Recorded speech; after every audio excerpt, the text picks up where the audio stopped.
The most underrated shonen today is called Is It Wrong to Pick Up Girls in a Dungeon, or Danmachi, and it's way too good to not talk about. Here's why you should be watching. First, a quick speedrun of the world. Gods came down to Earth and offered blessings to humans, which makes them part of their familia. They get stronger by doing missions inside of a magical dungeon. But we've seen stories about gods in dungeons before, so what makes this one stand out?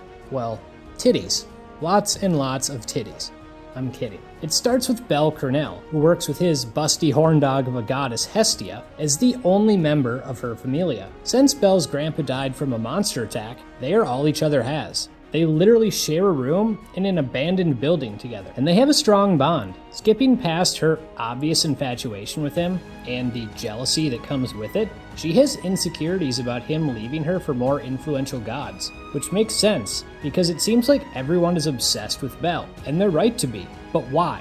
Because Bel Cornell might be the best hero in anime right now, though he started out as anything but. He was a weak, scared crybaby who lacked confidence and wanted to get into adventuring to pick up chicks.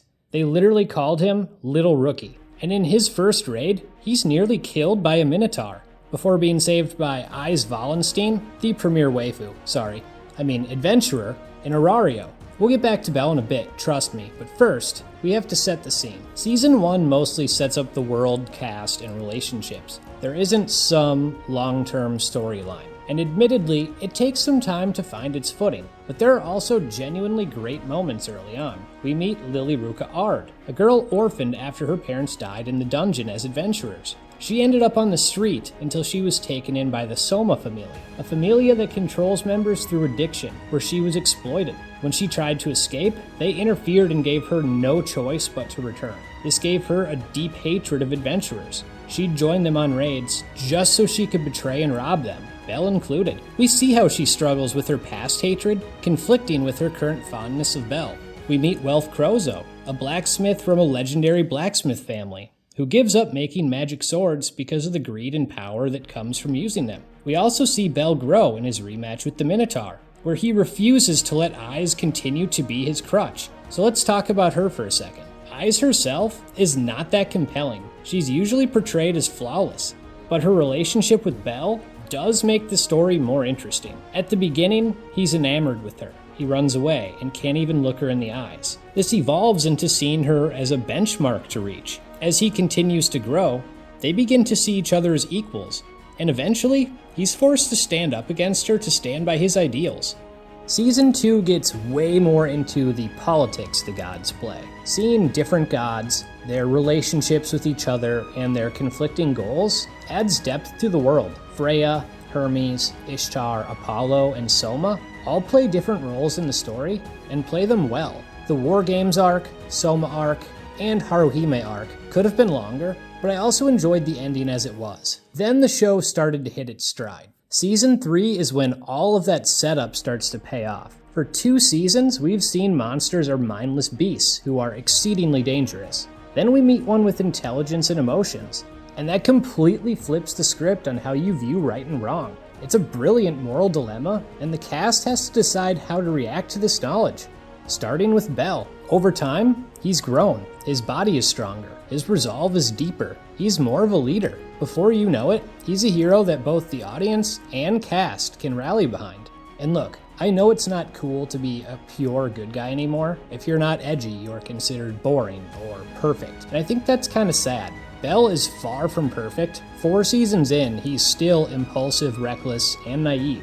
But he always does what he believes is right. The best example of this comes in Season 3, when doing what's right, protecting a monster from adventurers, could cost him dearly. He could lose his reputation, become an outcast, and it would put him in direct opposition to Ais, the person who's inspired his journey most. But he does it anyway because it's the right thing to do. And that reminds me of my favorite Captain America quote. Doesn't matter what the press says, doesn't matter what the politicians or the mobs say, doesn't matter if the whole country decides that something wrong is something right. This nation was founded on one principle above all else: the requirement that we stand up for what we believe, no matter the odds or the consequences. When the mob and the press and the whole world tell you to move, your job is to plant yourself like a tree beside the river of truth and tell the whole world, no, you move. And that's Bell. He is the one who makes his ideals reality, the one who would stand up to an army by himself. And it makes him such an inspiring character.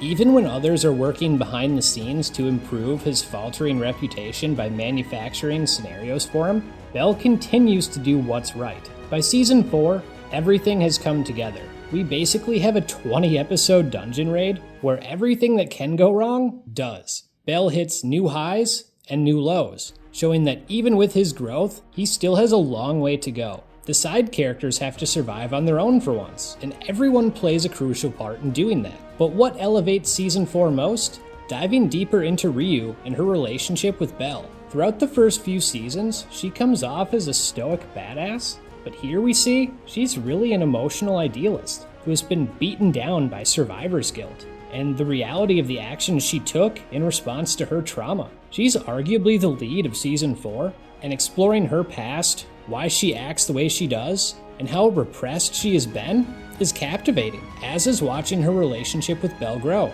which ties into something important. I've heard complaints the story is generic because girls fawn over a lead with OP powers. Women do fawn over Bell as the Argonaut, but it makes sense because he really is one. Sure, he was popular from the start because he was considered cute, or others were intrigued by him. But as the series goes on, those same people grow a real appreciation for him because he's worthy of it. And yeah, he does have some OP abilities. Fast growth allows him to level up quicker than others. And Argonaut is the classic, when things are dire, this can turn it all around ability. But these work in the context of this show, because Bell never stops getting his ass kicked. He struggles for everything. And it's not only him. Lily goes from being a thief to an excellent supporter and strategist, whose relationships both add entertainment and redefine her moral code. Wealth sees the flaws of his mindset and becomes a wonderful adventurer alongside Bell. His straight-laced attitude is a great contrast to the other in the Hestia Familia. Mikoto basically left Bell, Lily, and Wealth for dead in their first encounter, and then feels such guilt over it that she ends up switching over to their familia to repay the debt. Haruhime is a prostitute on the verge of death who just wants someone to care enough about her to save her. Seer goes from a potential love interest to a much-needed shoulder to lean on. And Aisha, she starts off as a lustful antagonist who then becomes a valued comrade with a special relationship with Haruhime and a high-level understanding of morale. If you can't tell, I love the characters and their interactions in this show, especially all the nicknames they give each other. Over time, Danmachi has found its footing with the storytelling, giving legitimate moral dilemmas regarding the morality of beasts, meaning of justice, and idealism versus realism. The action has improved dramatically. The cinematography has too, and the main score slaps. It took some time to get going, leans on the fan service a bit too much, and rushed things early. But Danmachi is a great show that keeps getting better. It does not get nearly enough credit, and I cannot wait to see what we have in store this year for Season 5. I hope you watch along with me.